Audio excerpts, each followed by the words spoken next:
Samba history and samba culture show us how much more we should appreciate of those dance traditions from Brazil.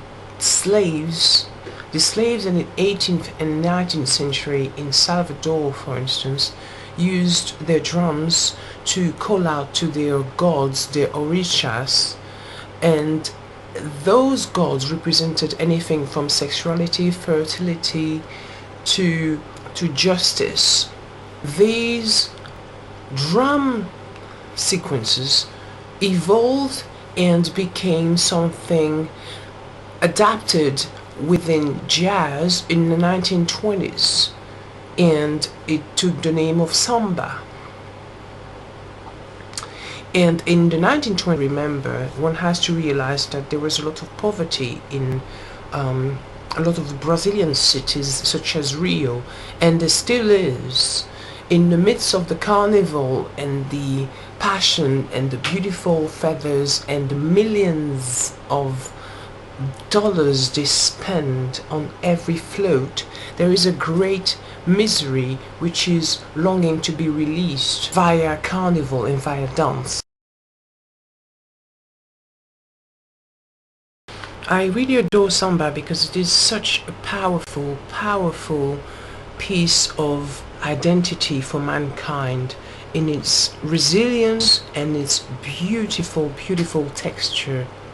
I love the colors painted by steps, and I love the fact that those steps are so full of energy and so full of beauty and poetry, as well as the most heroic strength you can possibly find in mankind's history. If you look at the steps and analyze them, or if you look at my samba analysis video, you might understand what I mean, or at least partially.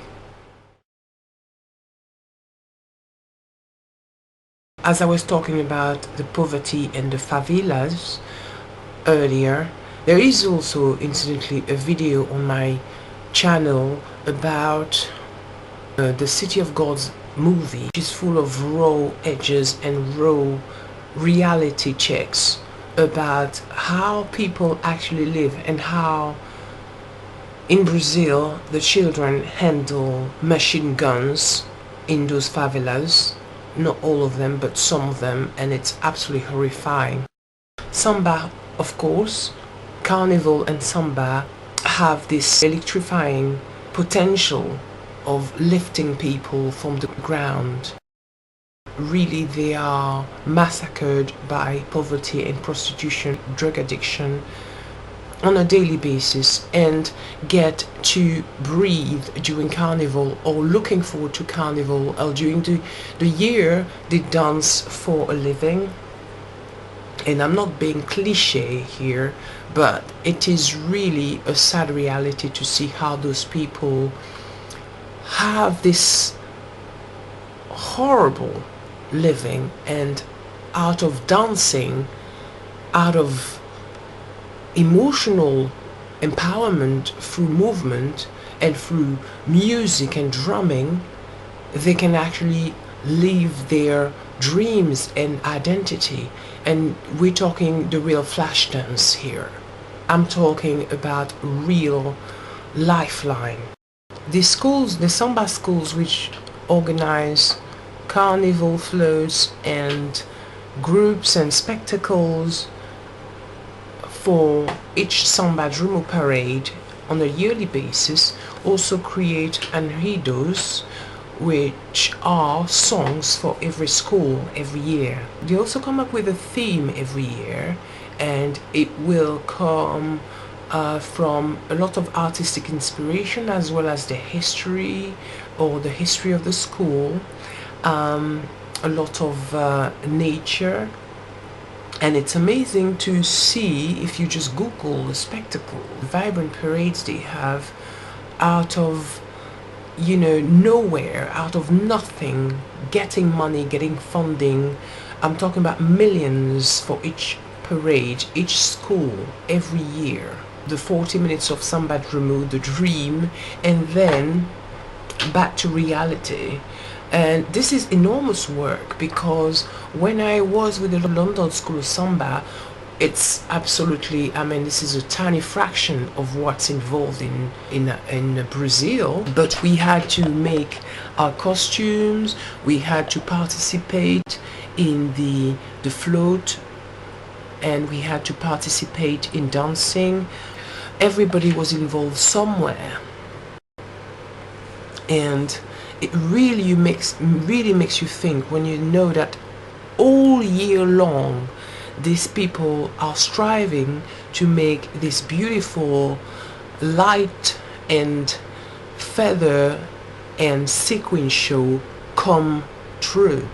If you think of all the darkness and the greyness they live through, and what beauty they extract from their imagination and their will to live and their resilience, the music and the dance they come up with from that horrible darkness and that horrible harsh reality, it makes you think. If you put yourself for 2 seconds in their minds, in their the tawdry lifestyle, some of them, you have to really 100 times more appreciate what samba really is.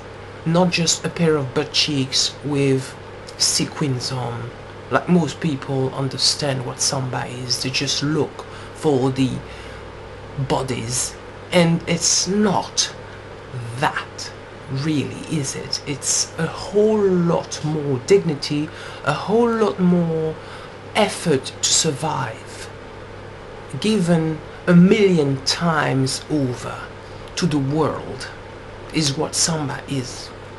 And I have a lot of respect for the Brazilian people, because not only are they physically great looking people, they have this great history, this great passion, and they represent what mankind should really be in harsh time, like the full potential of what somebody could do, could make of themselves out of resilience, imagination, out of striving. They really are the epitome of that excellence in mankind, that potential of blowing up beauty out of darkness.